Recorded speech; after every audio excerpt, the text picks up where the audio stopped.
Welcome back, everybody, to another episode of the podcast. This is episode 91, but we're getting close to 100. We're going to have some big extravaganza. Maybe you can get Kevin Rutherford on episode 100. Why don't you go ahead and reach out and make that call? See what I can do. So, we just kind of threw this one together. So we are working on a more regular podcasting schedule. We've rearranged my work schedule a little bit, so we'll figure out. But we'd like to do this about every week. We've got a live event coming up into July. We don't have that on the website yet, do we? We do have it on. I do. There's an event there, and also I've got. It's on the Facebook page. It's not on the website, though, right? No. Well, I don't. The letter. There's a notice there. Yes. Yeah. There's a notification there. So on the Facebook page, you can find a. I'll work on getting that on the website. So this is going to be a live event, 2-day live event in Jeffersonville, Ohio. July 31st and August 1st, right? We'll get there. Saturday and Sunday. Yeah. So you can get up there Friday, get parked. There's parking, truck parking at the hotel. There's also the TA and the Loves there off of exit 65, I-71. Hang on. We'd rather you park at the TA because we're going to use the parking at the hotel to do inspections and other repair work. So if you can get it at the TA, go there. It's only across the street. So yeah. So we got the event. So the rooms, we got a room deal that go ahead and tell them about the room deal. Well, the rooms are like $129. We got them for $89.99. You need to go through me though to get that price. So you'll pay the hotel, but you need to reserve it with me. I'll put it in our blog. That way, when you get there, they'll charge you the right amount. So it's the Baymont Inn by Wyndham at exit 65, Jeffersonville, Ohio, right across from the TA. Yeah. So we'll be Saturday and Sunday, pretty intense. We're going to shove everything that we've got into 2 days. We figured up last time we did an event, we can save you about $180,000 if you implement what we teach you. So that'll be coming in July. We've got a new hire coming in a couple of weeks. We've got another one lined up for August. And man, I'm getting this you got communication issues again. You look like you're broadcasting from Studio 54, by the way. Man, I don't know. All that juice those lights are taking away from your mic. I'm not on Wi-Fi, That's what's weird. I don't know what to do. Hang on, let me. Well, I guess I can sing and dance for a little while. Yeah, I-71 between Columbus and Cincinnati, exit 65. There's a TA truck stop there. You probably use that as a fuel stop now because it's usually the cheapest fuel in that part of the country. We're just across the intersection is the Baymont Inn. That's where we'll be. The event is 8 to 5-ish, Saturday and Sunday. The hotel provides breakfast. We'll have a catered lunch come in, and then dinner and evenings will be on your own. And those of you who want Carl to look at your truck or do any kind of work to your truck, we need to schedule that. These are not official Landstar inspections. They're just inspections for your own benefit. There's no report given to anybody except you. But if you've recently bought a truck or you want somebody to look at your truck that will, give you the straight scoop and not try to sell you something and, all that crazy stuff that we encounter out there, big chance for you to meet our legendary ace technician. He really does exist. Carl, he'll be there.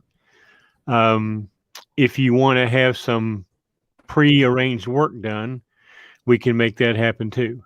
He is going to be installing some modifications that we recommend for some people. But we have to know that in advance because we don't have inventory that we pack around. So if you want an OPS or you want anything that we talk about, we need to know that in advance and have it there for you, and have the time set aside for Carl. He'll be doing most of this work during the day while we're in class, and then he'll be doing the inspections or talking with you guys at night after hours, one-on-one. So that's why we have to schedule his time. It's $75. That all goes to him. If you're going to have an inspection done, we'll collect that at registration and we'll pay that to him on your behalf. So, are you back? I'm trying to sort out. Maybe I've got am I still breaking up? Yeah, terribly. All right, just keep going. I won't keep working on it. Well, as far as the event goes, it's general business knowledge, particularly slanted toward the trucking industry, obviously. Look, if you don't have the type of truck that we buy or we recommend, it doesn't mean we're going to laugh at you or make fun of you. We're going to work with what you've got and give you some ideas on how to maybe improve your bottom line by some cost cutting measures. There's a lot of fuel saving strategies that we employ and teach. We'll share with you then. A lot of our business concepts as far as lowering costs, raising revenue. We'll be talking with that a lot. If you're a Landstar BCO or coming to Landstar, we have a lot of information about navigating the Landstar system and flattening the learning curve as far as your ability to understand that complex system called Landstar. So we do a lot of that. If you're not coming to Landstar, it doesn't mean this is not for you. We just, you just zone out during that time. Or we also do a lot of question and answers. A lot of people come with things that they want to talk about. We do that as long as we don't get into war stories. And it's been, this is our third iteration of this. The first is it's growing every time. I'm worried that we're going to sell this out because this room is not huge. We probably can only get 25 people in it. Fire marshal's probably going to come around if we do more than that. And we're pretty close to that. If everybody who says there's coming comes, we're knocking on that door. So if you want to get in, you need to get in. So all you need to do is get a hold of me, and I'll put your name on the list and tell you how to do it. It's $250 registration. If you end up subscribing to any of our services, we apply that $250 to that. So actually no charge at all. If you just come and get the information, I would guarantee you'll get your money's worth in the first hour. Everybody who's come so far has been very, very positive about it. Some of them have gone on Facebook and others commenting about it. You've probably seen some of it. It's just a down-to-earth, nuts and bolts presentation about how to get in this industry, survive, stay in the industry. And, our way of doing things allows us to be profitable in any environment. We're really lucky right now because you can do anything right now and make money in the trucking industry. I mean, look on Facebook. I see 4 or 5 ads every day about how you can be a millionaire in the trucking and not even own a truck. So everybody's jumping on the trucking bandwagon. Well, that bubble is going to bust. It's just a matter of time, and then you're going to have to make money the old-fashioned way. You're going to have to earn it, and we can teach you how to do that. And really, you need to learn how to do that now while things are good, because you don't want to be trying to learn this when it's already when the bubble is busted. So, internalizing these strategies, getting used to using them right now. Actually, right now, I think that, a lot of people adjust their effort as the rates go up and down. The rates get crazy like they are right now. They just stop working. They just take one load a week and it used to take 4, and I make everything I need to make on one load. So why do I need to work, do the other 3? Well, obviously the answer to that is now's the time to be, squirreling money away, because this is not normal. People that come in the industry think that, oh, this is the trucking industry. This is not the way it is. We're on an extended bubble. Normally this bubble is about 18 months, and then it's in the down cycle for a couple of years. Now we've been in this up cycle for going on 3 years, thanks to the ELD mandate, the pandemic, and a few other things. So it's just a matter of time. Now all the indicators are that we're going to get through this year, probably in the first quarter, without much of a change, but we don't really know after that. And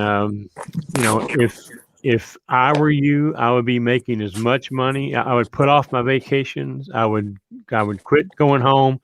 I would do everything I can right now to put as much cash away as you can. And that way you're set. When this thing all goes south, you'll be here when it comes back up again, because there'll be about 25% of MC numbers that will go away within a couple months of this thing, of the bubble burst. It did it in 2014. It did it in 2009, 2014. I've been through two of them now, and if you call the pandemic one, three. Although the pandemic to us was not a down cycle, we grew and made money and couldn't qualify for the PPP money and all that sort of stuff because we prospered during the. I kid other people saying that Blue Ribbon and the funeral homes all were happy with the pandemic because all of us made money, and that's kind of a sick tongue in cheek joke, but it's true. We didn't suffer. Now we had to work harder. We had to make a few more phone calls to get loads, but still we did it. We didn't lose anybody. We actually added people. And it's just because of our cost structure, because the way we teach you how to save money, how to lower your cost, how to raise your revenue. It's just simple stuff. You all know that I'm not in the trucking industry. I've only been a driver for about 10 years, 12 years. And I have 45 years of business experience, but outside of trucking, and I just come to trucking with a different perspective. I come from a business background. I look at trucking simply from numbers standpoint. What you drive, how it looks, all that sort of stuff doesn't matter to me. I try to teach you that it shouldn't matter to you because all your decisions should be based on numbers only. But that's the difference between looking at this thing from business standpoint and looking at it from an emotional or whatever other standpoint, romantic or however you want to describe it. But we treat this like a business, and every decision we make is based on just one thing, and that is, does it save money? Does it save money or increase revenue? Is it good for us? Is it good for the driver? And that's the only criteria that we use. So we're going to talk about that a lot, 2 days worth of it, amongst some other fun things. We'll surprise you with some things that we'll share with you. We'll probably piss you off at first, but I promise you we'll hug you and make you feel better before the end of the weekend. You will learn. You will make money by what you learn at this event. So, again, this is number 3 of I don't know how many. We'll keep doing them as long as people keep wanting to come. And we're going to try, since we're not attaching them anymore to our owner, our orientation sessions for our own employee drivers. We're probably not going to have any more of them in West Virginia. We're going to continue to move them around in centrally located areas so that it's more convenient for you guys. The first 2 we did, they were in conjunction with orientations, and it's just too long of a weekend for us, and it doesn't really help our orientation by adding this to it. So we decided not to do that anymore. So this will be just live event people and orientation. We're actually having orientation week before and about 1-2 weeks after, because we've got a couple of vacancies we're filling right now. If you're a BCO, well, really, if you're a truck owner and you have assets that you're not utilizing or are underutilizing because of your inability or your lack of ability to attract, retain, and keep drivers, we would entertain the possibility of you contracting with us to manage that truck in our fleet. We have many more applicants than we have availability of trucks. So, most people in this industry don't have our problem. They have the asset and no driver. We've got the drivers and not enough assets. We've been trying to buy trucks since January. We simply have not been able to find the truck that we want. There's always a problem. It's an automatic, or it's been deleted, or whatever. So we really haven't been able to find. I guess everybody's catching on to our methodology for looking for trucks. But anyway, this will all change as soon as the bubble bursts. All those trucks will be available. Those will be the first guys out of business, and so we'll have plenty of trucks. But right now we don't. So we're entertaining the idea of managing your truck if you have a spare one, or you want to get out of yours and keep making money with it. We have a program that will work for you, and we won't take any truck. It has to be somewhat lunatic-like. It might not be the right year, and we've got a couple of T680 Kenworths right now that certainly aren't lunatic trucks, but guys got into them right. The trucks are in pretty decent shape, and we've been able to do it and make money for everybody involved. So, but there is a line we draw, and it's probably not going to take any classics or anything like that. It's got to get at least 6.5 to 7 miles per gallon, or the potential of it, or we're not going to be able to use it. And you cannot. It has to be a paid for truck. You cannot have a truck payment and do this. So the return would not be worth your while. So, if you're interested in that, let us know, and we will, get you the information about that.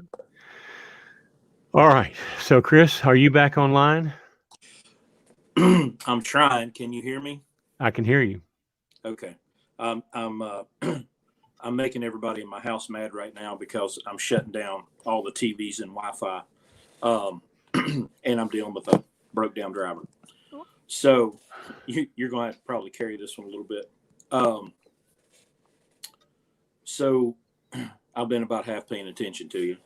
So I just put in the thumbnail, we were going to talk about some stuff, and these technical problems are not helping me any. So I wanted to hit a couple of issues with the 1099 W-2 thing. We've had that creeping up again. We've had people signing up for leases, truck leases. It's been, just those same issues keep popping up and being a problem. And I wanted us to talk a little bit about those. I'm probably doing a terrible job with a segue right here, but I may have just fixed my connection problem. Let me try to get back on the other thing. So why don't you talk about getting pimped by W-2s and 1099s real quick, and I'm gonna try to switch over to my other camera.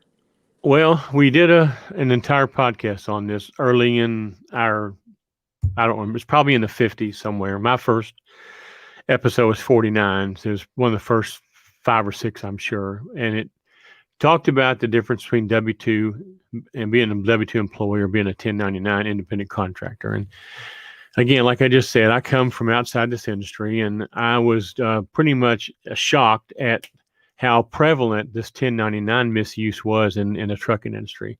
I really don't find that in any other industry. A 1099 contractor, someone who owns their own tools, sets their own schedule, has skin in the game, like a plumber. He's got a truck, he's got tools, he's got parts and supplies, and you hire him, he comes fix your toilet, you write him a check, and he leaves and goes next down the road and fix somebody else's. That's what a 1099 contractor is. A 1099 contractor isn't somebody that the plumber hires and puts in his truck with his stuff, with his customers, and goes and works on his customers. That's called an employee, W-2. Now, why is there this interest in this industry to have 1099 contractors? And I'll tell you why. Because it costs money to have employees.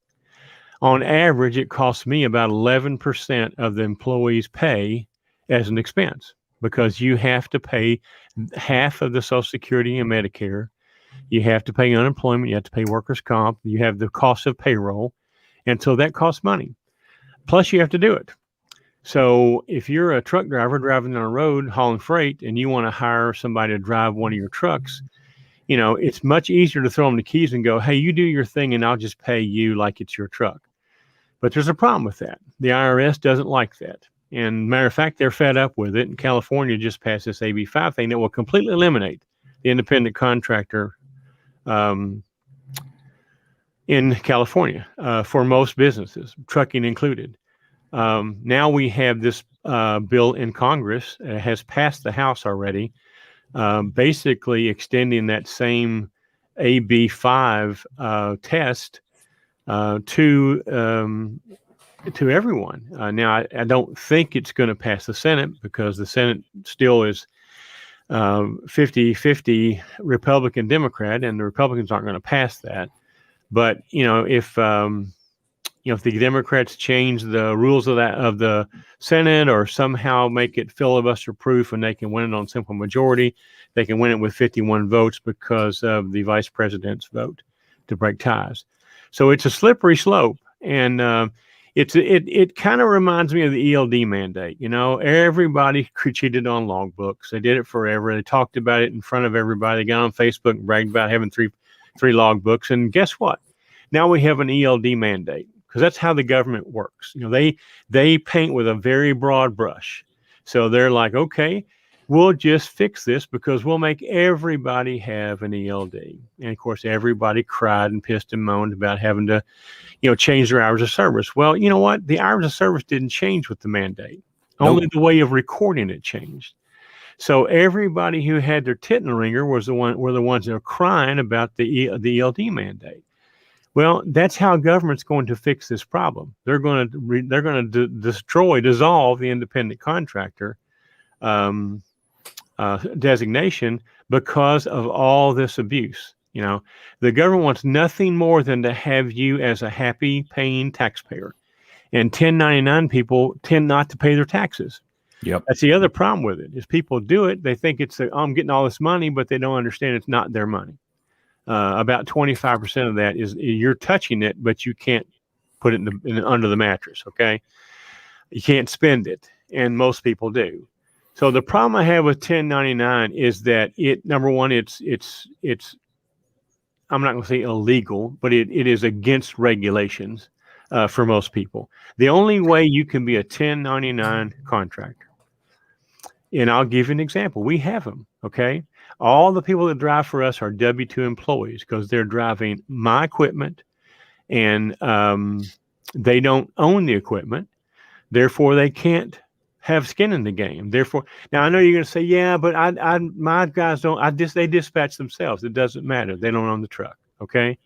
There's about a 22 questionnaire that the IRS publishes that determines if you're an employee or a 1099 contractor.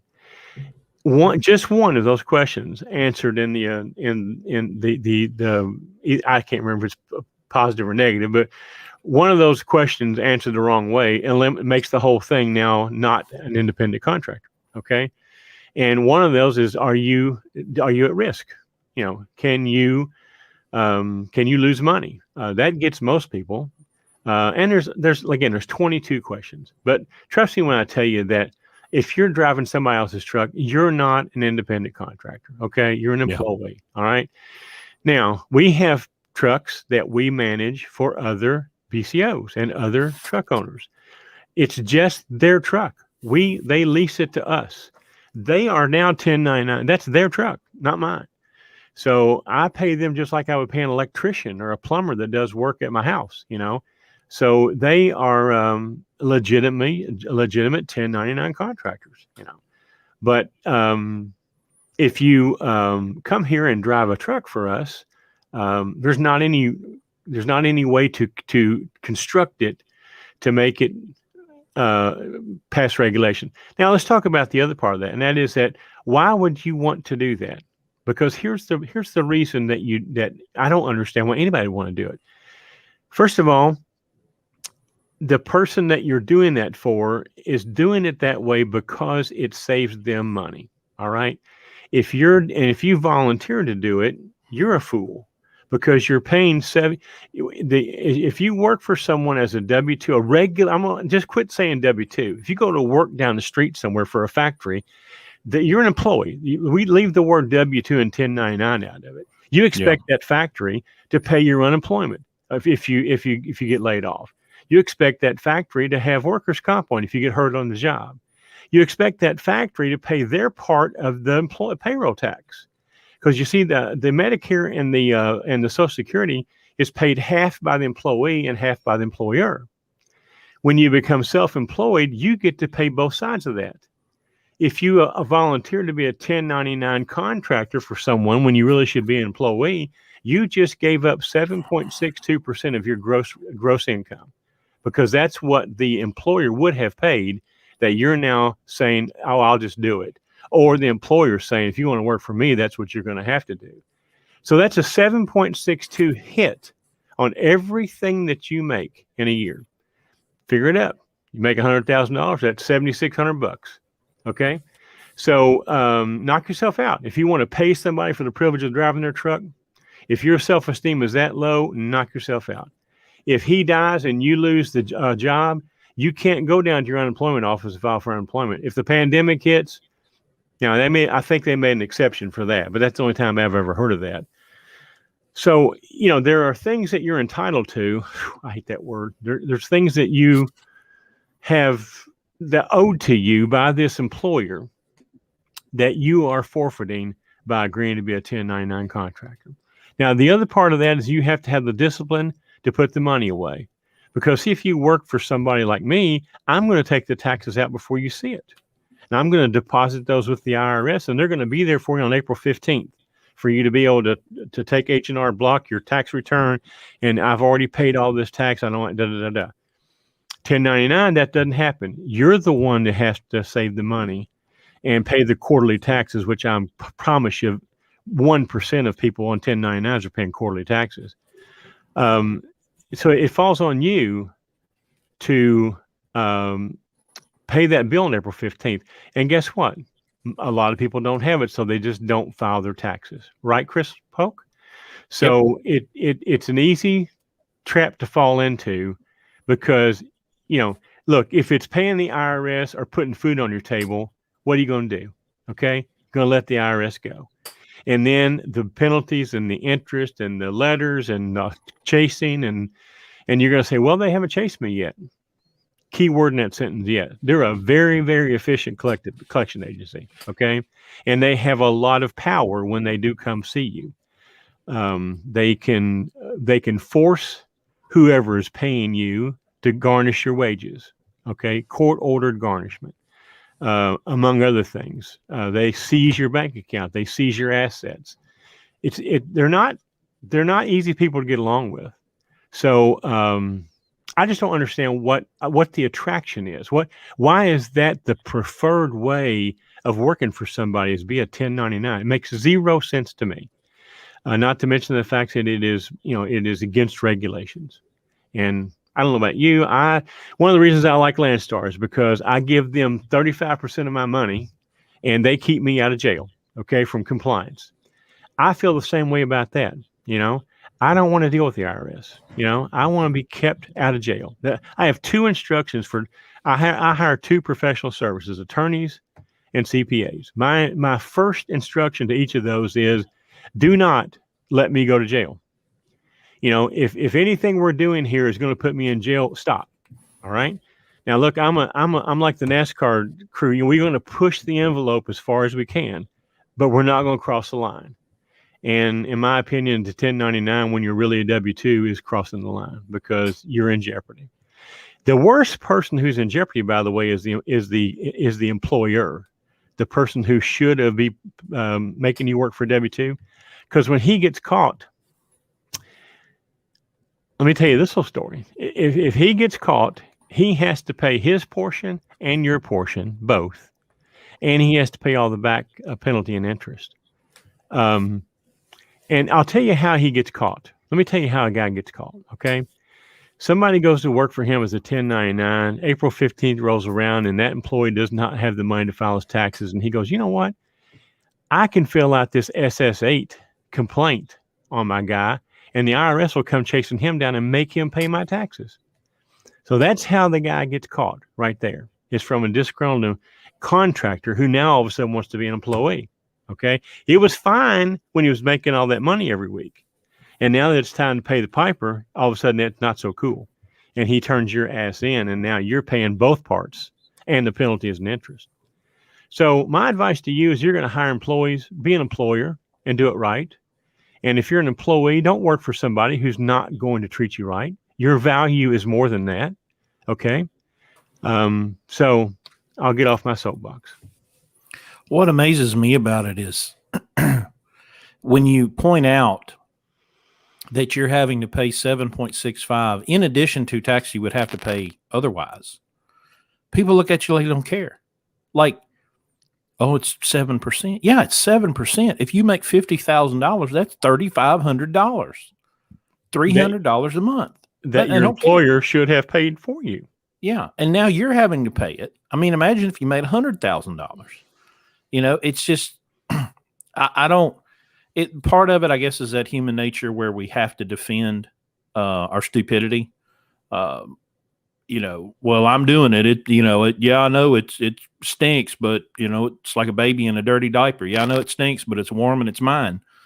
I did it. I got suckered into it years ago, and yeah, of course, I didn't hardly make any money, so it didn't really matter. You know, I was so. My income was so low that tax credits and stuff ended up wiping it out. But, you know, think about that. You know, I'm working just as hard as I am right now, making about a third of the money, and letting somebody else skate on their responsibility. And y'all, it's 2021. We just don't have excuses anymore. This stuff's too easy to find out.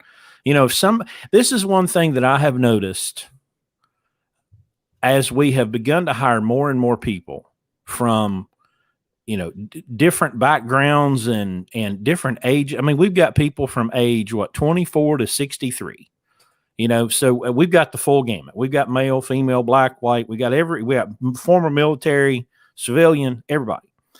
And it just shocks me of how much people will come to us and we'll just ask why. Well, why do you do that? Oh, well, that's what they told me. Okay.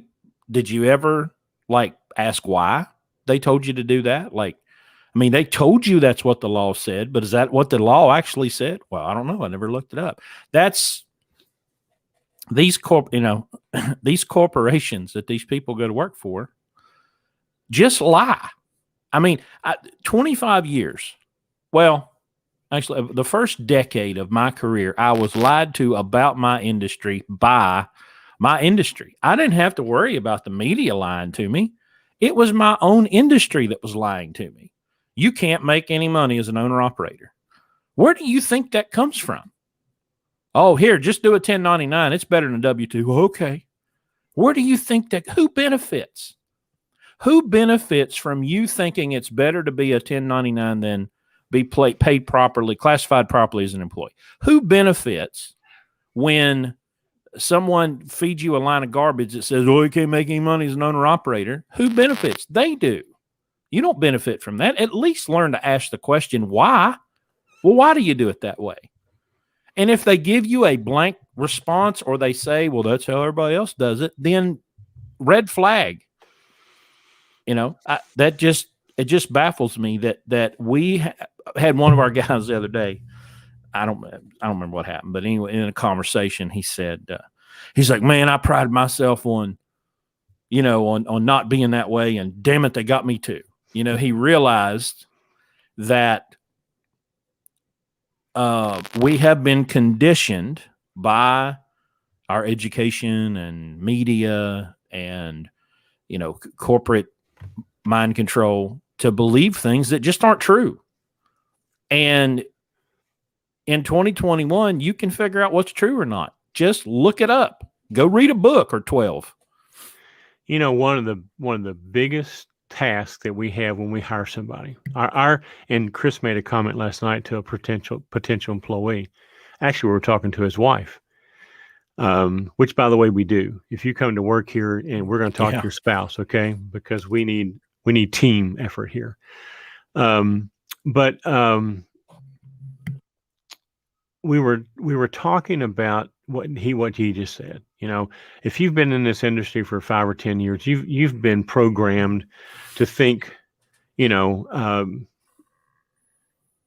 along company policy guideline. We know for a fact that just take something like PC, personal conveyance.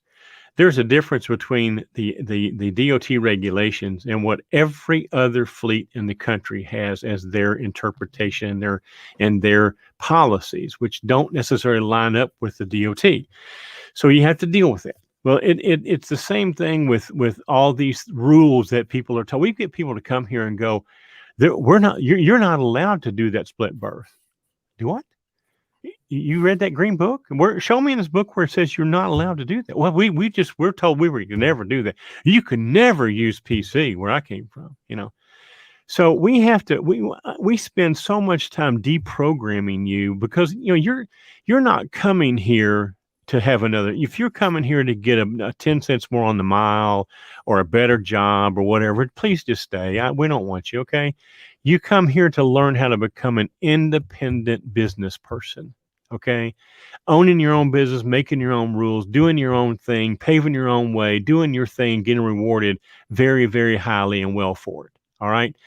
But the first thing we talk about in orientation, and we talk about it, I didn't know this, but Chris said I talked about it for 2 hours, but we talk about changing your identity. And you go, what the hell does that mean? I'm a man, I'm a woman, I'm a truck driver.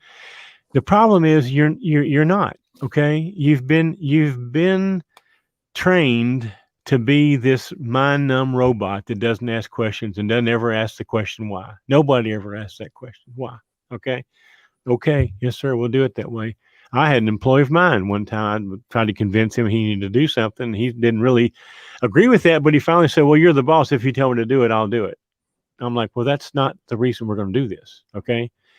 And so we have to make you understand that to be successful in business and to be successful in the trucking business, you have to learn to become a problem solver. All right. There's a reason why 9 out of 10 first timers fail, because they can't solve problems and they don't have anybody now they can run to, and get someone to solve it for them. All the people they're going to run to don't have any idea how to solve it, because that's going to be another driver, their spouse or a friend or somebody at a truck stop, somebody on Facebook more often than not. And that's not how you solve problems. You don't go on Facebook and ask somebody, how do I get into Landstar Online? That doesn't solve the problem. Okay. If that's how you're going to go about it, please stay a company driver. Okay. Where you can call your dispatcher, your mother, and ask her to wipe your ass for you. Okay. Because if you want to go learn how to get on Landstar Online, Chris, how would you figure it out? First of all, I promise you that everybody went to Landstar orientation learned that. If not, there's a blue book about 80 pages that they hand you that I guarantee that person didn't even open up and look at. How to get to Landstar Online? My God. Okay, you got Landstar run down the side of your truck. You get a settlement every week, and you don't know how to get on Landstar Online. If that, I just want to smack that person if I could get in front of him. Are you really that freaking ignorant? And you have no more initiative, drive, or ambition than to get on Facebook and ask somebody in an official Landstar group, how do I get on Landstar Online? And we wonder why 38% of these clowns don't make it through the first year. Duh. So we change your identity, okay? Because you're going to have to learn how to solve problems. Now, we'll help you, but we're going to help you one time, and then we're going to tell you to go figure it out, And that you would think that that's not a big deal, but it's a huge deal. We spend so much time on it because people aren't used to having to solve their own problems. I can empathize with adapting to technology, that's reasonable. I've dragged Larry kicking and screaming into the 21st century since I joined Blue Ribbon, right? He's still got his paper dinosaur filing system that I saw, and it works. It works. We've added some digital, but I went out there to the sausage factory and watched how it was made, and I got to see all the accounting. And let me promise you, your accounting system is not good enough, whatever it is, because this one here is the real deal. Right? You want to learn how to count in a business. Lord have mercy, He'll show you how to do it. But I can, because my mom, bless her heart, she's like 81, I guess, 80 years old. She used to be an elementary school secretary. So back in the, 80s, they started bringing in DOS-based computers, and it just terrified her. Every time it would beep, she'd jump, And so like the summer of my 7th grade year, I inputted all the attendance for, this elementary school she worked at. So I can understand, well, I don't want to do it wrong. I don't want to break it. Okay. I get that, right? You don't want to just go pointing and clicking, because on the internet, you'll never know, right? Be real sure where you end up. Okay. But you're a business owner. There's a big part of this where you got to step into some of those uncomfortable areas, and you got to go some places you might not want to go. But God, for love of God, please don't go to Facebook and look for, God, of all places. I mean, just Google, go to you. Matter of fact, I met this guy. I'm going to drop a link to this in show notes. This guy named Joshua Carroll. If you look up Joshua Carroll on YouTube, and it's called like Journey to the Stars or something, YouTube did a little 4-minute documentary about this guy. All right. Iraq war veteran, comes home, doesn't have a job, doesn't have a path, he's cleaning a high school as a janitor, and he's in the library, and he stumbles across a Stephen Hawking book, and it just piques his interest, and he was like, oh man, I want to do that. This dude taught himself calculus and trigonometry by watching YouTube videos. Taught himself trigonometry in 3 weeks watching YouTube videos. He is now some sort of theoretical scientist, something living out in the Rockies. But he taught himself calculus and trigonometry by watching YouTube videos on his all-night shift as a security guard. And you can't get on Landstar Online. Now, come on. And we've got guys that drive 11 hours a day. 11 hours a day with nothing to do except listen. And they have to get on Facebook and ask how to get on Landstar Online. Yeah. And with all the technology that you talk about that's available at how much information is available to stream in the cab of your truck through your little headset if you turn off the CB and the squawk radio and just listen and learn? 11 hours a day. Do you know how a full-time college student taking 15 or 18 hours a week, you can do what they do in 1 day, okay? 2 days maybe. There's no reason that everybody who drives a truck isn't a PhD. I mean, my God. What else are you going to do? You're sitting in a chair, you're forced to be there, but yet you waste this time every day when you could be learning something. A bunch of them got a PhD in BS. That's, well, it's just, there's just two, it's 2021, y'all. I mean, you literally have all the world's known information at your fingertips. It's in your pocket, so you got to go out and explore, and it takes discernment. You've got to figure out what's BS and what's not, because any moron can go write a book and figure out how to get it published, or have a podcast. Yeah, but you have to. That's where the discernment comes in. When we do what we do, the reason it works is, number one, it's common sense, but if somebody says, why do you run those wide single tires? I can tell you why. You can disagree with me, right? You can say, well, no, okay, that's fine. But I can tell you down to the penny why. I can show you scientific, follow the science. Why do we run a fleet air filter? Why do we do oil bypass system? Why do we pick the loads that we pick? Why do we run the fleet the way we do? Why do we book loads a week out? You know, had one of our guys, we got 2 guys or 3. We got 3 guys who just started booking their own loads. And one of them had, I don't remember, load canceled or something. Something happened. And so we had to start looking at his load canceled on Friday. What was it? Friday afternoon, about 3:00. Yes.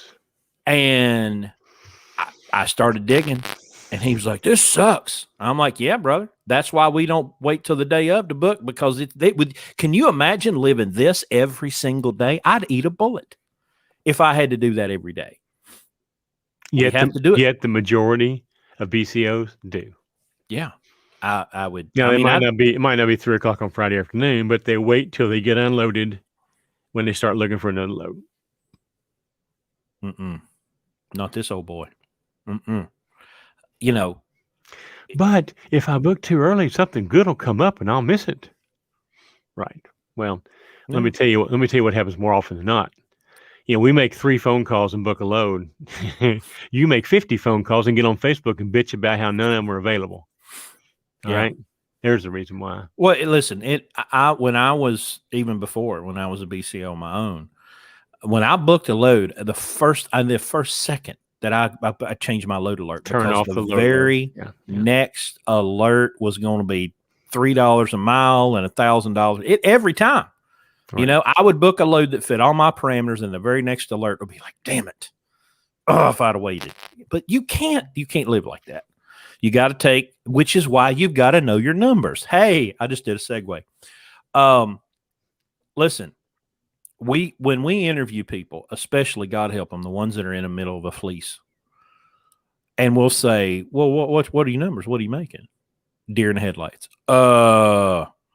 Larry got one day. He said, "What's the company drivers at your company make?" And the guy was like, 60 cents a mile. Larry said, "Are you making more money than they are?" "Well, I'm making more money than you are." Larry's like, "Well, have you done the math?" Well, no. And I said, "You know damn well. The reason you aren't doing the math is because you know damn well you're not making as much as those company drivers are. There ain't no way, but we get guys, I'm on my 5th lease. Did you send me one from, what was it, Prime or Schneider? Or it was some Facebook thing or advertisement or something. The guy was like, 74 years old. "I just did my 27th lease with," or whatever. He said he just finished his 5th lease, and he's been there for 15 years or something. And I'm like, "Wait a minute, you've been there 15 years? You yet to own a truck?" "Oh no, I finished 5 of them." And I just quit. I just stopped at that point. I'm like, I'm not gonna kill this guy, okay? But why in the hell, if you got through one of them, would you enter into another one? I mean, look, we're getting ready to hire a guy that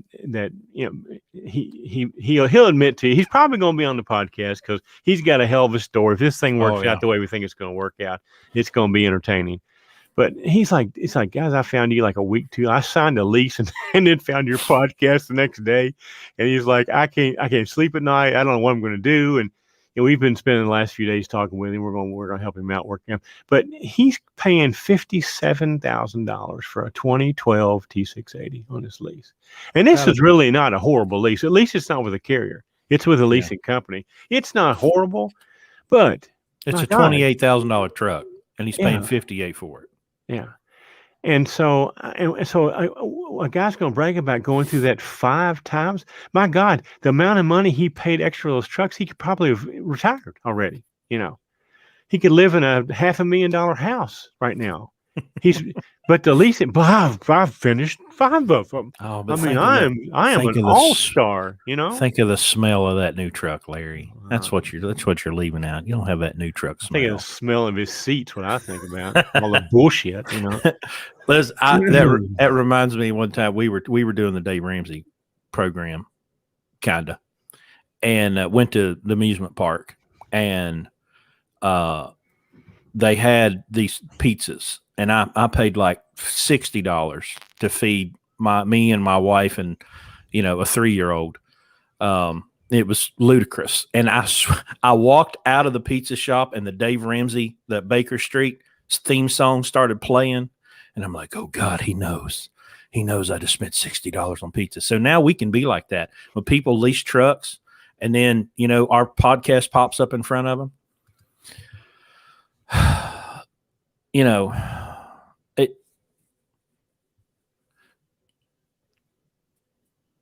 you could literally do your accounting on paper. Larry's got QuickBooks and we've got spreadsheets, and obviously we got 10 trucks and a lot of stuff to keep up with and the numbers and the reports. But I would rather you do it on a damn napkin than not do it at all. And the people that are doing these leases, and of course they get introduced sometime, kinda. I did with Anderson. Like I found out what that $11 a week they were taking for. Oh, Fed Hut. What's Fed Hut? Oh, it's $550 a year your truck has to pay.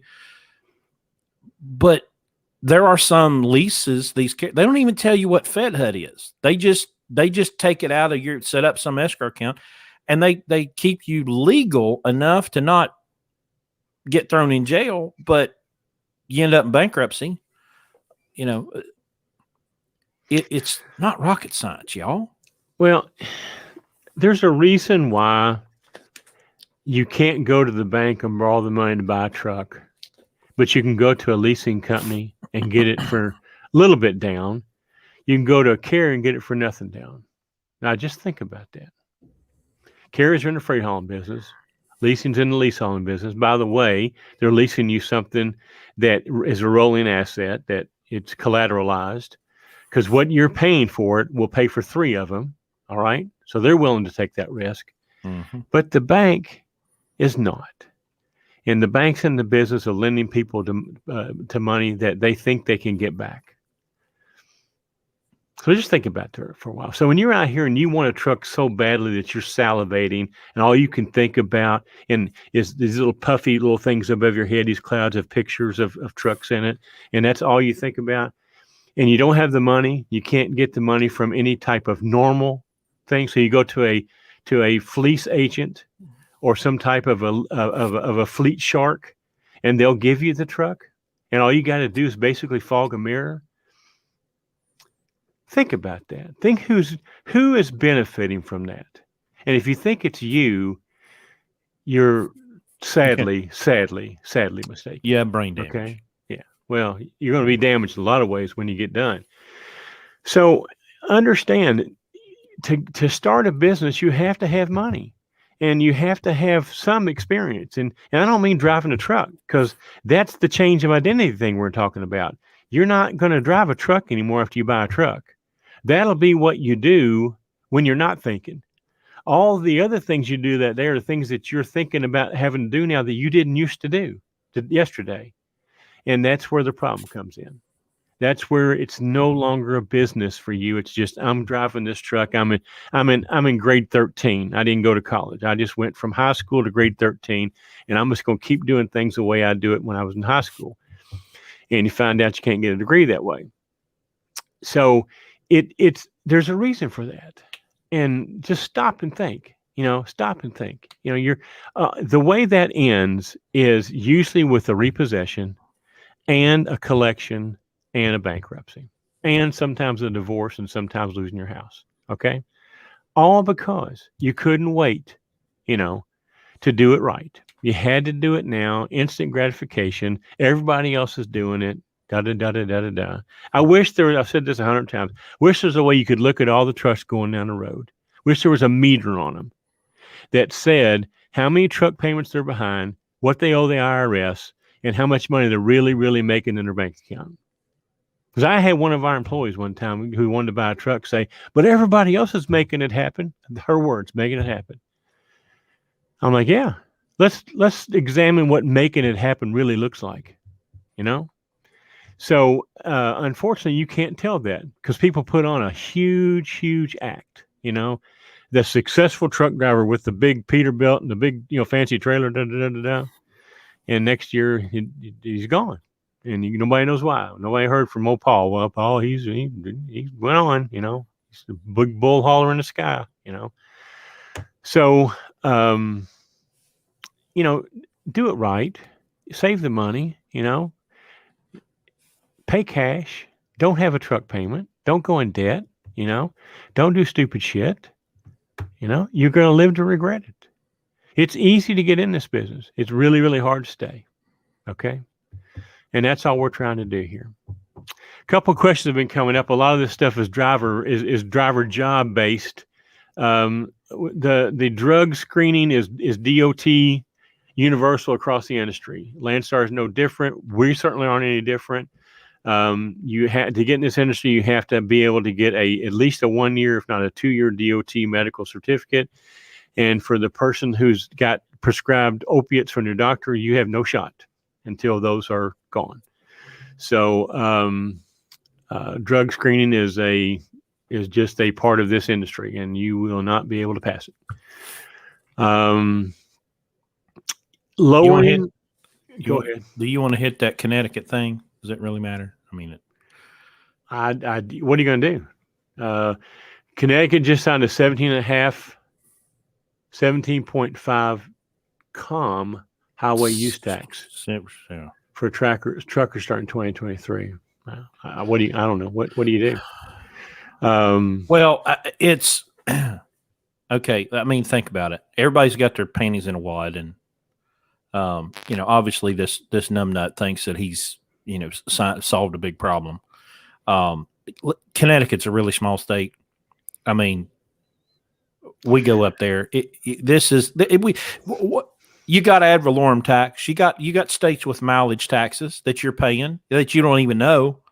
This is just another one on top of it. I'm going to tell you how I'm going to look at this. Okay, how many truckers are going to see this and go, "I ain't going to Connecticut anymore. I'm just going to stay out of there." That just means I can go in there and negotiate a better rate with the freight that's up there, suck the 17 cents up, and go make money. Okay. Yep. Because it's going to scare most of the people off, and that's fine. Listen, we go to New England now. People go, "Why the hell do y'all go up to New England?" Because the rates are $4 and $5 a mile. Okay, and we know how to get around the tolls. And speaking of tolls, so you need to tell that story about how you saw the trajectory of where the tolls were headed, and then we changed. Yeah, how nightmare! This was early March. Now, and we had a couple of trucks that weren't even running. We had a couple of vacant trucks. Now, I'm looking at the numbers, and the numbers are saying that if we stay on our current path, my toll bill for this year would be in excess of $40,000. And I said, well, that's not acceptable. We don't need to be paying $40,000 a year in tolls. So we raised awareness. We started weekly publishing to our drivers what their toll expenses were for the week before. And we had this discussion about problem solving. And the fact that with a transponder, it's very easy to run through that toll booth and not think at all about the dollars that you just spent. And so we had a long discussion about weighing the differences between paying that toll or doing a workaround. How much more fuel, how much more time would it take? What's the best thing?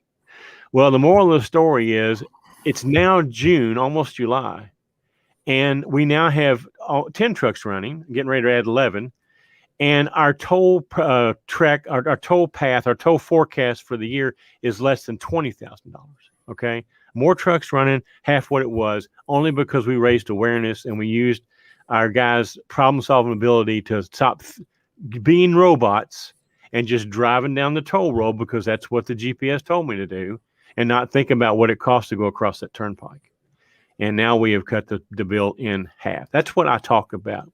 That's what I mean when I'm talking about becoming a problem solver, controlling costs. One little talk and one exercise every Monday, publishing tolls, and it cut our toll bill in half. Okay, so I guess that's what you want me to say, right?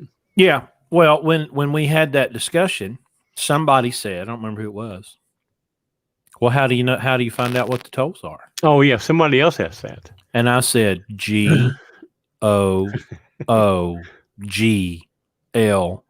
E. Huh? How Every you find out single what the tolls are? Oh, how you know that?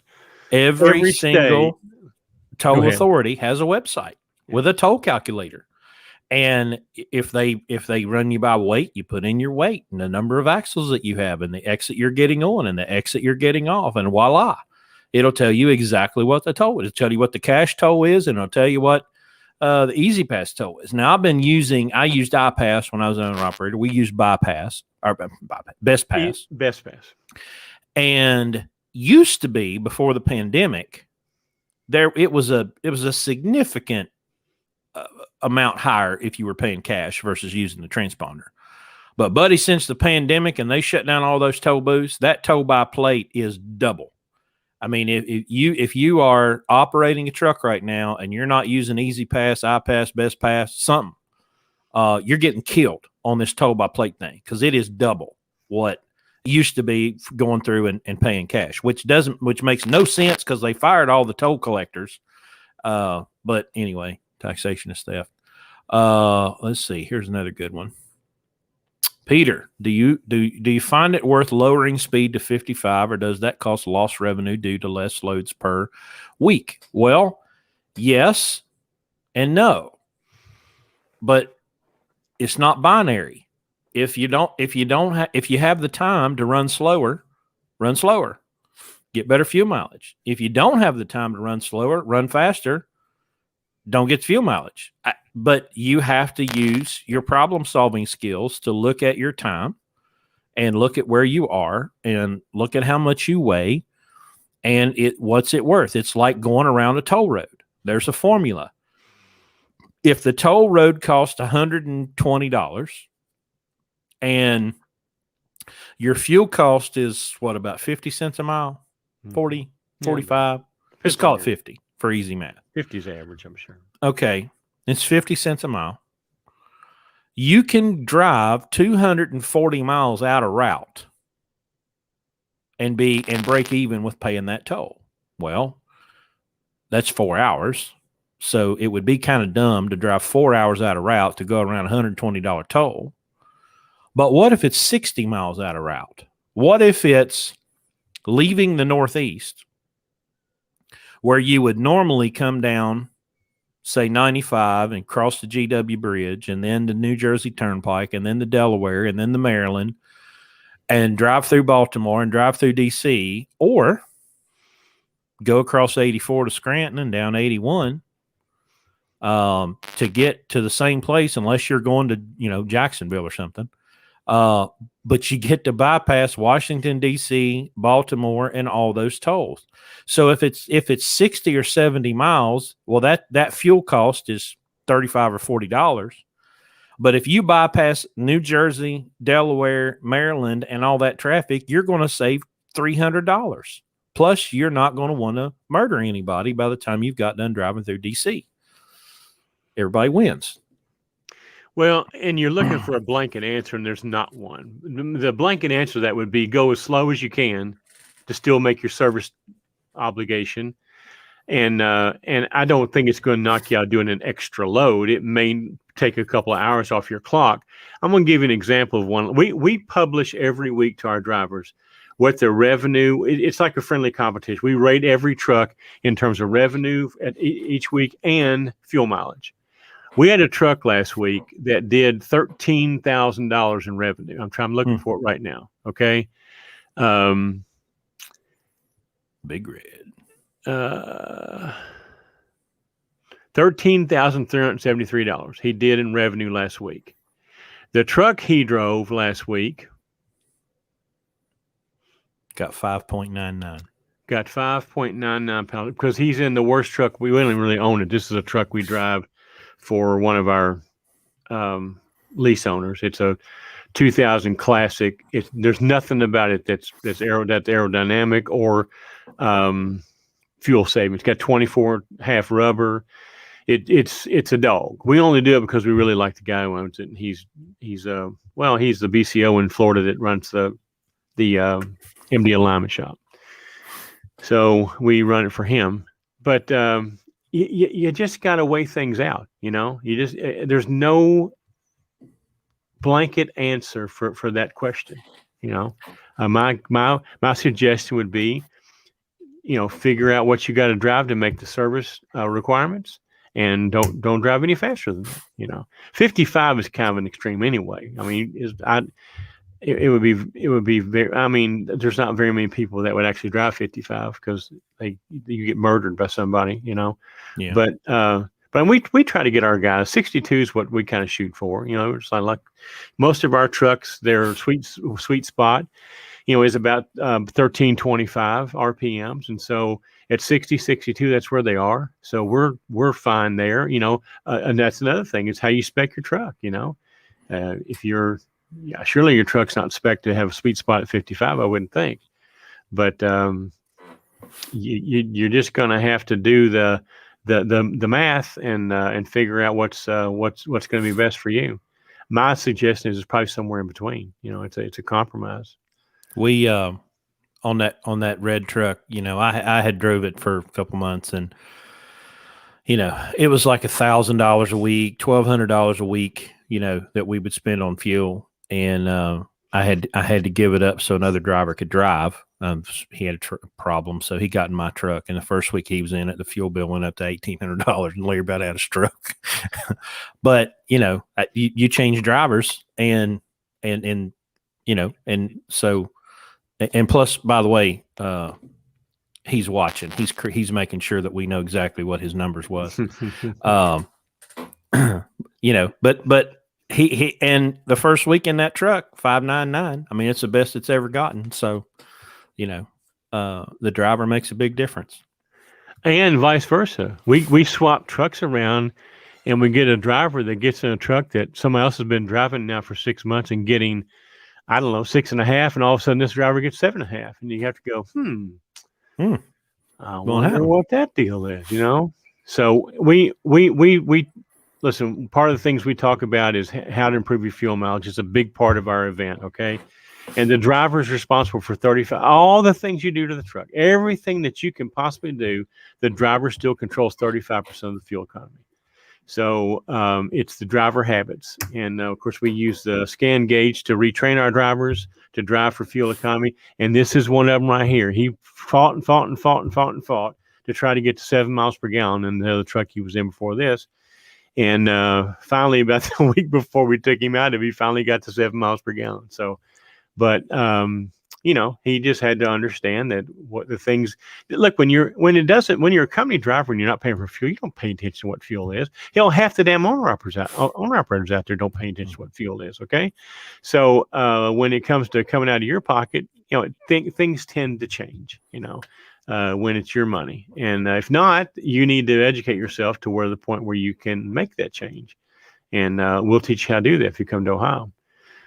We spend a lot of time on showing you how to save a ton of money in fuel.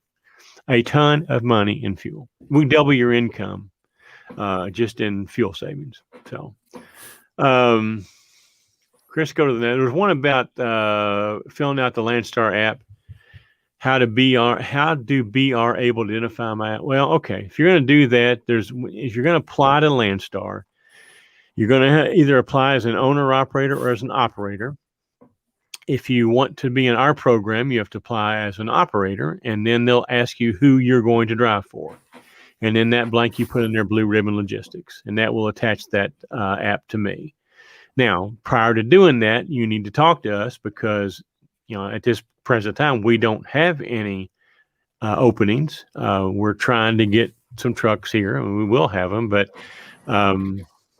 discuss that with me before doing that so that we know what's going on and we can, guide your application accordingly. Okay. Yeah. And cause we have to get involved, when we interview someone and we say, okay, yeah, we want you to fill out the app with Landstar and run the qualification, then we have to chase it and massage it and guide it and push it and, or it'll just go get set on some shelf somewhere and nobody ever see it. So somebody emailed me today, was telling me the story about how he's going through qualifications as an owner operator. He just asking me for advice. And I'm like, well, let me tell you something. This is probably the number one thing that people complain about Landstar is the gauntlet of going through qualifications. Don't get hurt. he had all of these examples of where, it was just a dead end. He was pretty frustrated. But so what else we got here? We'll leave out all the praise and compliments. That's embarrassing. I think this is interesting. Peter says, I think the way to make the risk of buying an emissions truck transparent will be to develop an insurance industry around it. Policy includes reimbursement for downtime, lost profits, etc. Well, there's a problem with that. They ain't gonna do it. Insurance companies like to make money, right? Okay, and that's why these factory extended warranties on these engines don't cover anything, because they can't do that and make any money. There's no way anybody could do this and make any money. Well, they could, but the cost of them would be prohibitive. Yeah. And it's and if you could pay that, you might as well just put the money aside and self-insure. Or just don't buy that crap to begin with. All right, and you don't have to worry about it. So there's something interesting that I'm seeing. In the last month or so, the EPA has started going after some YouTubers, people that build sell high performance parts, build high performance cars. They take something, like a Corvette or something, and they soup it up, turbos and all that kind of stuff. And one of these guys was told by another person that ended up paying like $1 million fine. They'd been messing with diesels. And the guy was like, look, just don't even fight it. Put it on an 80-year payment plan and hope they forget about you. And this guy's like, no, I'm not. It was like $18,000 fine. Well, he put up a GoFundMe and raised $30,000 in 20 minutes. So, but he's pissed. He's mad. Okay. And I think what I've gathered these guys are going to do, they're going to go and start buying all of this equipment because they're YouTubers. They got more money than they know what to do with. They're going to start buying equipment and start measuring these emissions. I think because the aftermarket stuff is so good now for these hot rodders, they could end up putting some egg on some faces, because if you think about the EPA and all these laws, they just say, oh, we're going to do X, this, that, and the other. And we're the government, so you have to do what we say and trust us. We're in control. And I think what these guys might do is start to debunk a lot of this idea that, oh, well, yeah, we're doing this for the good of the environment. And I think we're going to start seeing more of that, because I see the big trucks rolling coal, and if they pass me, I'm like, God, either you're not paying for the fuel or you're a moron, because that's just money just flying out the exhaust pipe. And fuel's our number one expense in this industry.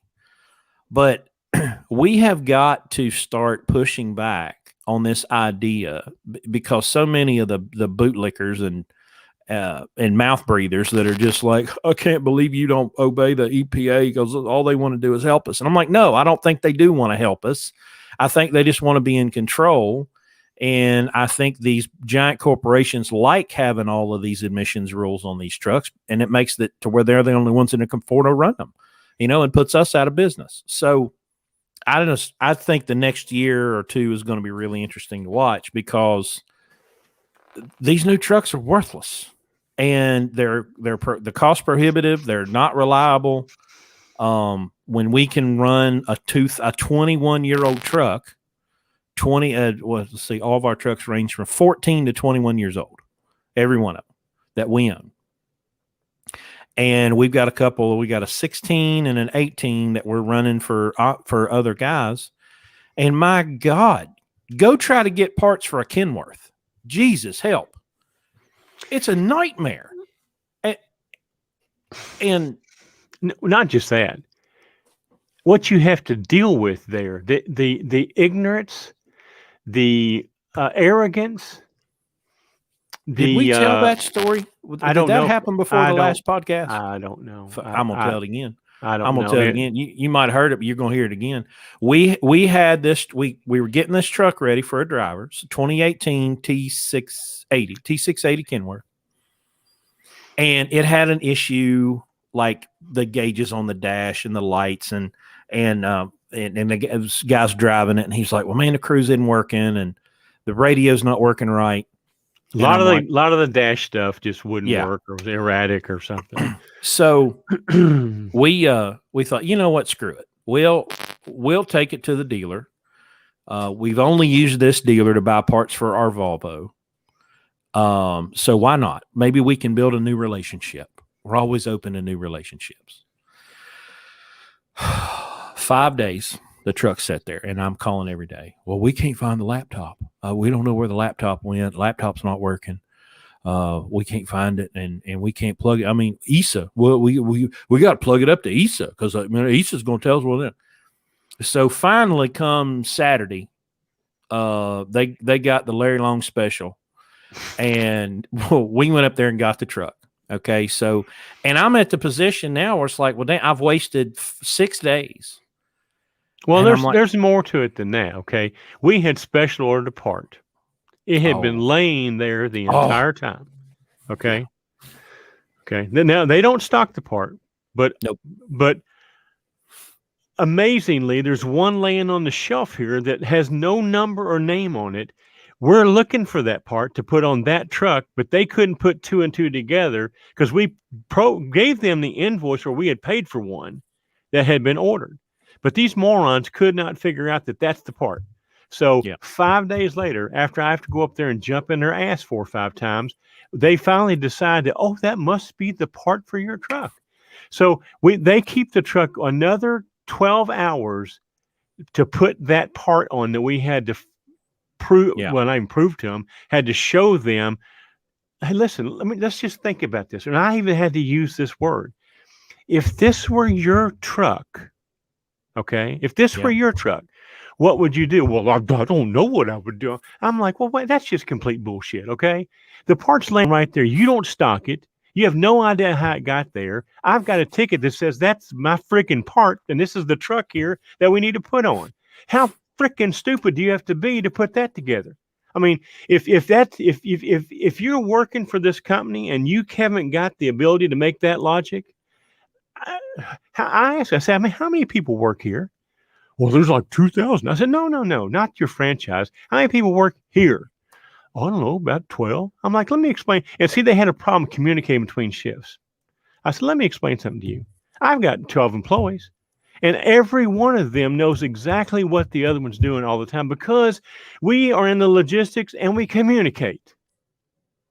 Now, what's your excuse? Okay. So this went on and on and on. So anyway, the bottom line is we got the truck back the next day. The only thing we got charged for was the labor to put that piece on that we paid for. They couldn't work on our truck because they didn't have a laptop. So guess what we did? We drove it down to Carl. We get to, and that, listen, I had Carl been on vacation, and I thought, you know what, I'm not going to mess with him, which ended up not mattering because he left his phone at home, which I kind of don't blame him. You know, he just drove 1,000 miles with no phone. So he was coming back to work Monday morning, and I thought, you know what, this truck, because I'm getting ready to send the driver down the road now. I'm like, listen, brother, sorry, the crews don't work, the radio don't work. And I'm calling, Kenworth dealers in Orlando and Jacksonville, and he's going to go home and pick up his stuff. And they're like, well, I might be able to get you in 4 or 5 days. And I'm like, Jesus help, I've already done that deal. And I'm like, what can it hurt? What can it hurt to have Carl look at it? So we realize the truck doesn't have an inverter. And Carl sends me on a mission to go get an inverter and get some wire and this, that, and the other. And it took about an hour. And I come back and I walk in and I said, what's happening? He goes, I got it fixed. Really? 1 hour. 1 hour. 1 hour. With no laptop, by the way. No laptop. No laptop. Okay. Y'all, it was a fuse. Not even blown. Not a blown fuse. The fuse wasn't in the fuse holder. It was missing out of the circuit board. And they couldn't figure it out with a laptop in 5 days. Carl figured it out in an hour and had it fixed. Yeah. But they won't hire Carl because Carl can't pass the certification test. Okay. He's not qualified to work at one of these establishments with all these factory trained expert technicians. Okay. Every time I've had one of these factory trained expert technicians work on my truck, I have to take it to Carl and have him unfrig what they did. It got Yeah. so bad with one of these places, a Detroit shop up in West Virginia, we won't mention, that rhymes with ranch dressing, that I told them that if I had to take one more to Carl and have him fix it, I was going to bring him back the bill. Yep. And we no longer do business with them, by the way. Yeah. Well, the Freightliner dealer got one of those bills, Yeah. and Yeah. look, we try to give people the benefit of the doubt. We try to give them an opportunity because Carl can't do it all. I'm a nice guy until I'm not. Okay. You get all of my patience Yeah. Respect. until I run out. And then when I run out, it's what he calls a Larry Long special, but it's it's an Ass Freeman of the highest order. Okay. And, I don't do them often, but when I do them, I do a damn good job of it. 100%. What's the oldest truck Landstar will allow? As long as it will pass an inspection and you can hook an ELD up to it, they don't care what it is. The only qualifications are it's got to pass a 120-day inspection every 120 days. Yeah. And it's got to be able to have an ELD.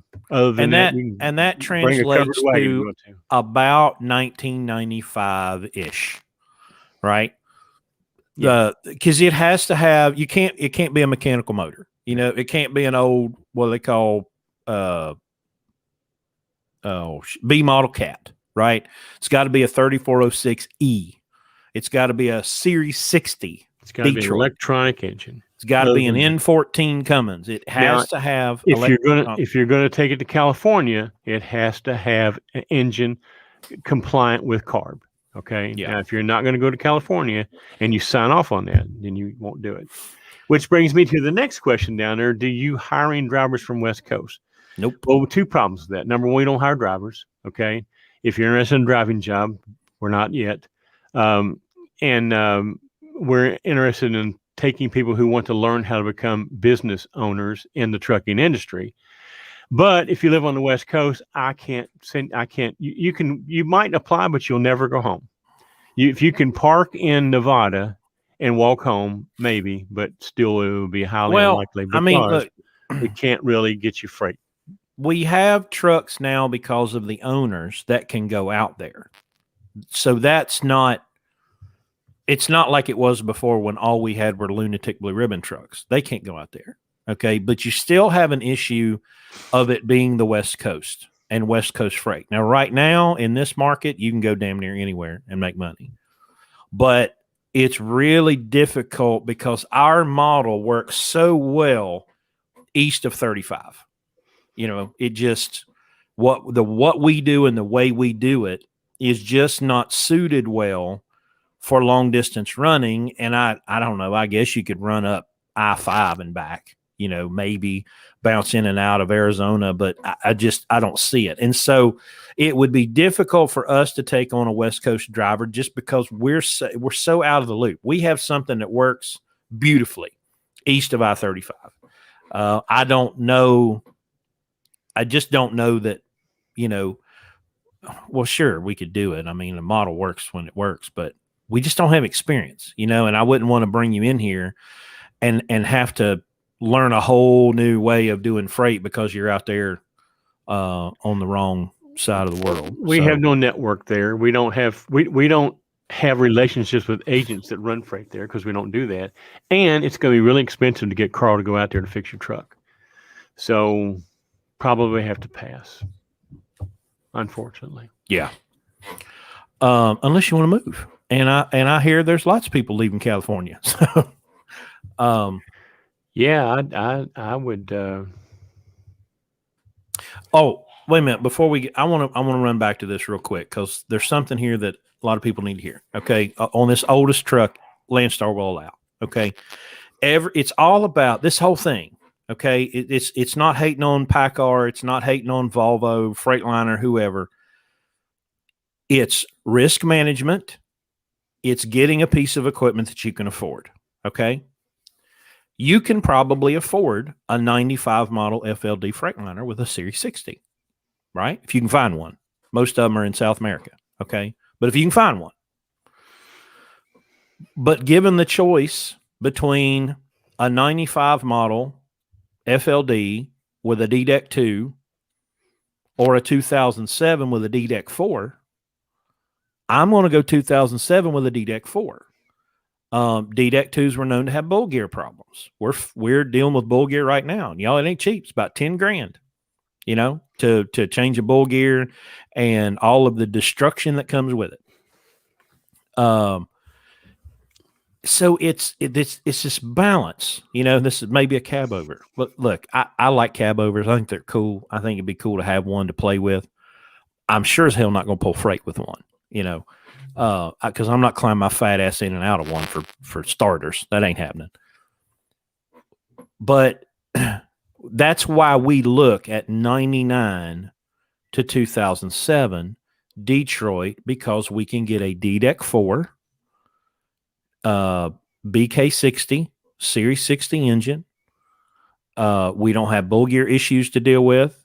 Our truck has a BK and it needs a bull gear, but it's got 1.6 million on it. It's probably original. The damper balancer was original, so which was probably why we lost the bull gear. But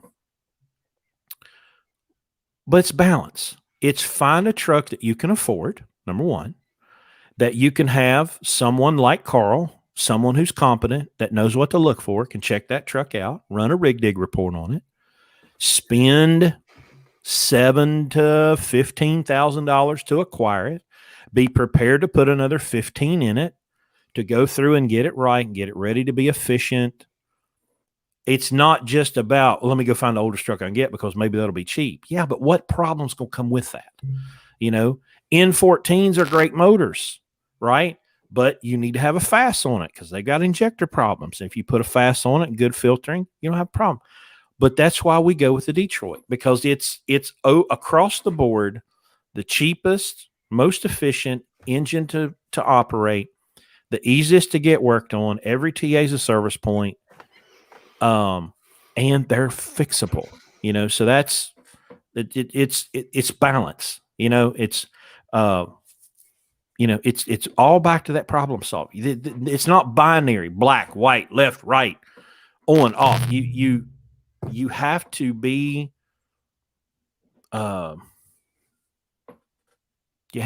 kind of reasonable and look for, try to check as many of the boxes as you can. If you're going to pull a flatbed, don't go get a Century Class with a 220-inch wheelbase. If you're going to pull a van, don't go get a mid-roof with no fairing on top of it. You have to think about your operation. Think about where you're going to run. Think about who do you have to work on it? Maybe you've got a Cummins guy, that doesn't know anything about Detroits. Well, if you have a Carl that's a Cummins guy, then hell, go buy a Cummins. But it's not, everything's not binary. You have to think through everything. Make the decision on the numbers. Yep. And speaking of which, I don't think I've yet looked at a truck ad where the person on the ad knew what the rear end gear ratio was. Nope. You occasionally see it on truck paper. If you're looking at one on truck paper, occasionally you'll see the rear end gears. But if it's just somebody selling it, they have no clue. And don't know where to find it. Yep. And you go, well, what's the big deal? They've owned that truck however long they've owned it and never once knew what the rear end, obviously didn't make a decision to buy it with that knowledge. Okay. Because you can look at the specs on this truck and you can predict what the fuel mileage is going to be, or at least you can predict what it's capable of doing. If you don't know that and you buy a truck that's been using a logging operation, there's no way. Like this guy talked about a while ago, driving 55 miles an hour, you may be in that situation where you got to drive 55 to be able to get fuel mileage if you buy the wrong truck. Or you may get in one that only goes with the hair on fire and you can't slow it down slower than that, or lose fuel mileage. So that's why the gear ratio is all about keeping the RPMs in a range that is best for fuel mileage for that engine. They call it the sweet spot. And the closer you can keep that truck at operating speed to the sweet spot, the more fuel mileage you're capable of getting. That still doesn't mean you'll get it. There's still things you have to do to accomplish it, but at least you have the opportunity to get it. And that's what the big deal about gear ratio is. That's why I asked two questions. If you ever see me respond to an ad on Facebook, my first question is it deleted? My second question is do you know what the gear ratio is? My third question is, do you have any service records? Usually one of those three questions right there eliminates that truck, and I just move on to the next one. So, speaking of problem solving, so we have a driver right after we started recording texted me that he had a blown out suspension airbag on the tractor. And I asked where he was and where he was headed. And I'm like, well, go to the truck stop. And so I texted one of our other guys and I'm like, hey, we're recording, call and check on him. All right. Well, he was able to adjust his weight to take some weight off of his drives. He called ahead. He found a truck stop that can get to him at 7:00 in the morning while he's on his break, and he's going to get it done, versus just throwing his hands up and going, all right, I got to stop. He's figured out a way to stay on time, meet all of his objectives, find someone to get. Of course, he got a hell of an education with that starter. He's the one that ended up setting, 40 hours on a TA fuel island because the morons couldn't find a damn starter in their room, Oh, they had it. They just didn't know they had it. Yeah, they had it. They just know that. And, but you cannot ignore, okay, this problem solving thing, y'all. It's why the deprogramming is so important and so difficult, because you have to be able to look around you at any given moment and say, okay, start taking things that don't matter and put them to the side and put everything that does matter to the front.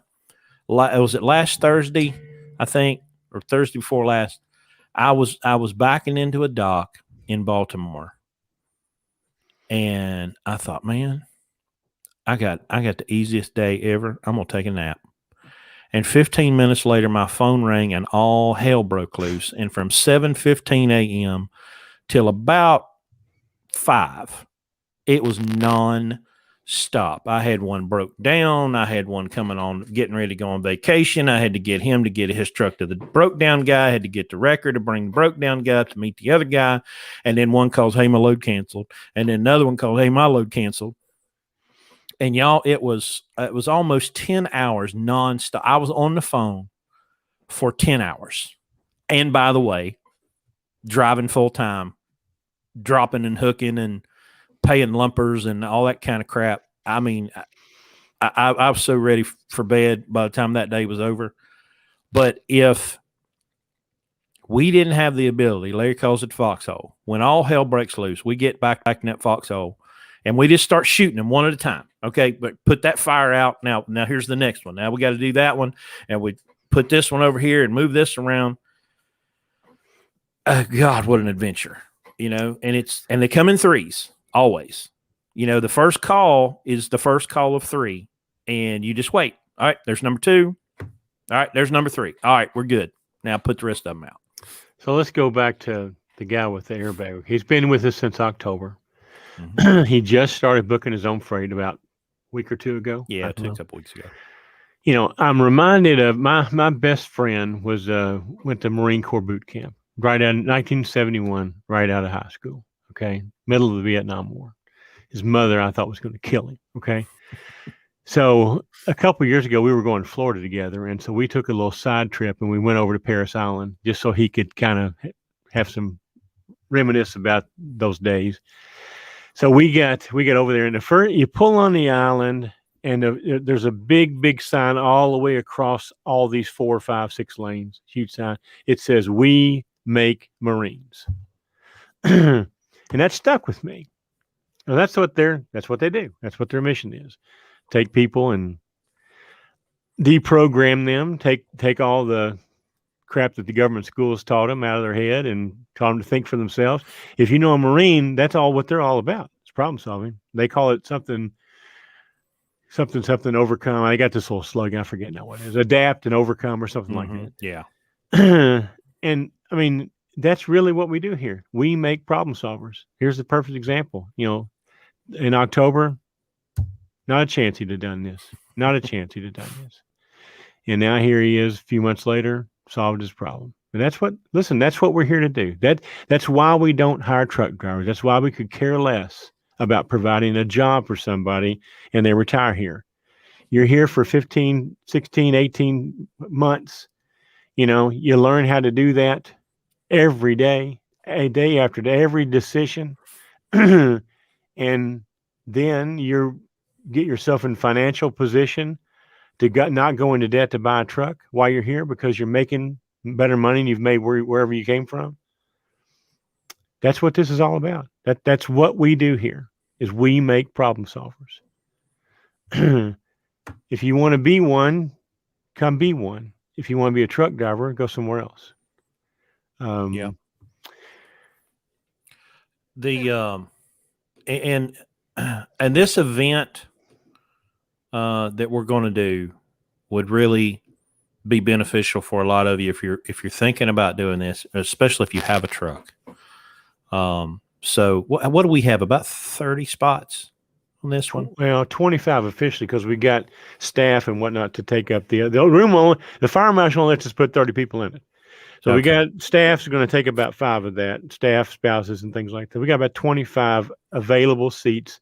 And as of this morning, if everybody who says they're coming is coming, we're up to 20. So we probably got 5 slots left, you know. Okay. Now we could run some of the staff off and get the spouses out doing something else if we really need to get 1 or 2 more seats. So, but you know, get with me. It's going fast, and we got a month to go. So, hell, we may have to get a bigger place. I don't know. We may have to change the location and get a bigger place. I don't know. See. Yeah. Well, on that front, send Larry an email. He's handling all the details on that. I'll work on getting something up on our website. And we've got something on Facebook, but I'll get it up on the website. And check that out. If you have a truck, if you're a BCO especially, and you want to help, get in touch with us. And we have a program that we can help you with dispatching. We can help you with raising your revenue and lowering your expenses. We can save you money that you don't even realize you're spending. And we can, listen, this is the biggest, most lucrative trucking market in the history of trucking ever.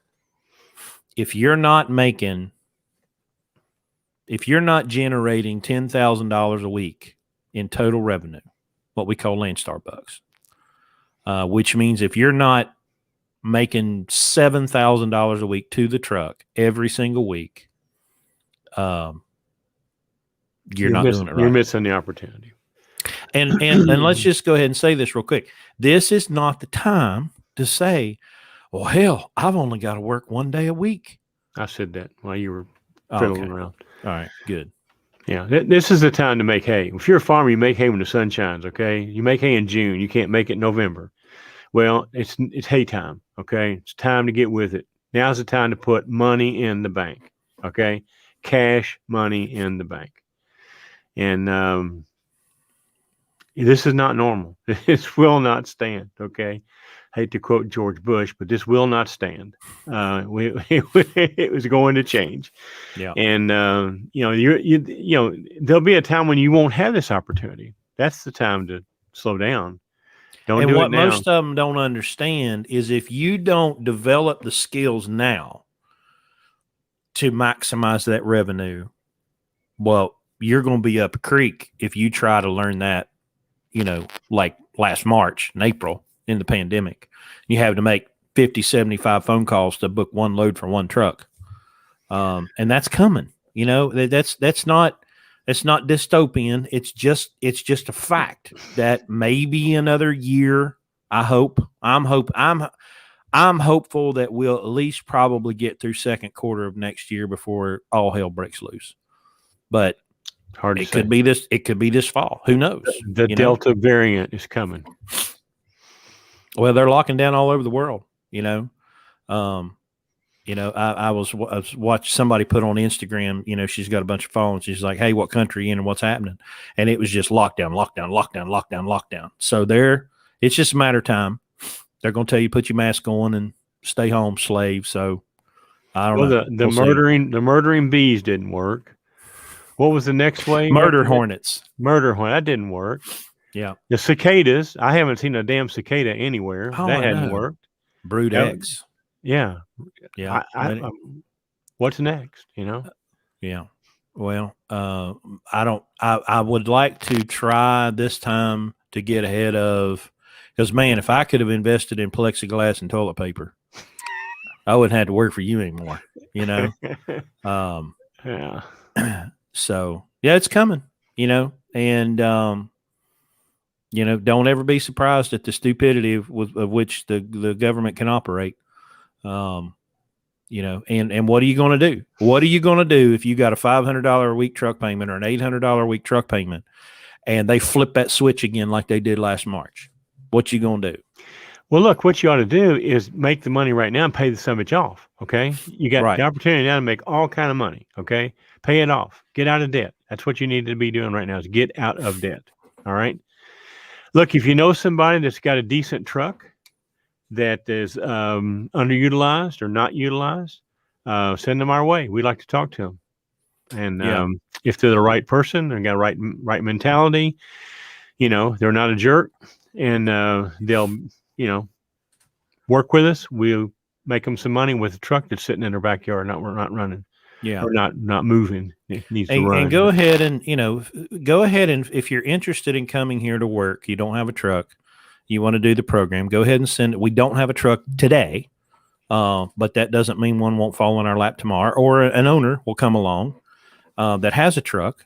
So we'd like to keep that pipe full. So let us know if you're interested. Because it takes 30 days to get through the gauntlet anyway, to get through the qualification process, get an interview with us. You're looking 30, 45 days. If we had a truck, it'd be 30, 45 days minimum before you could get on board. So if you're interested, let us know. Go to driveforblueribbon.com, fill out the application.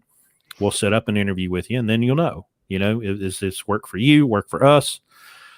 And then we can see if we can find some trucks. And then if you got some trucks and you need some drivers, let us know about that. Send us an email, and we'll work on getting your truck on here and getting a driver in it.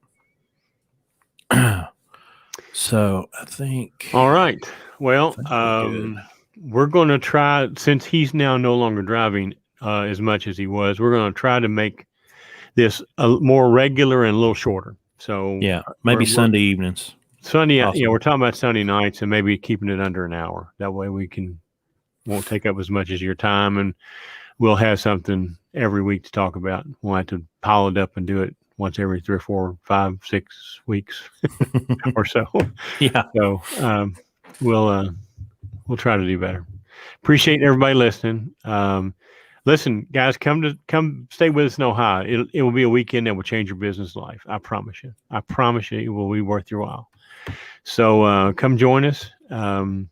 Look, if we have to get a bigger place, I'll find a bigger place. Okay, we'll do something. We'll go over and take over the TA restaurant. I don't think it's working anyway. We'll take over and do it there. So, you know what? That's not a half bad idea. Yeah, but you know what we have to do? You know how I got to talk to do that? Homer Hog. He's not over the restaurants. Oh, I'd have to start there, but I'd end up having to talk to some. Well, I'm trying to think. Is that one closed? I think that one is closed. Yes, that one is closed. So yeah, we could go. Let's go take over the restaurant. I like that better. We'll just march in and take it over. What are they going to do? Yeah. Truck drivers' lives matter. Okay, what are you going to do? Yeah. All right, we've caused enough trouble for one night. We'll see y'all next time. See you guys. Thanks.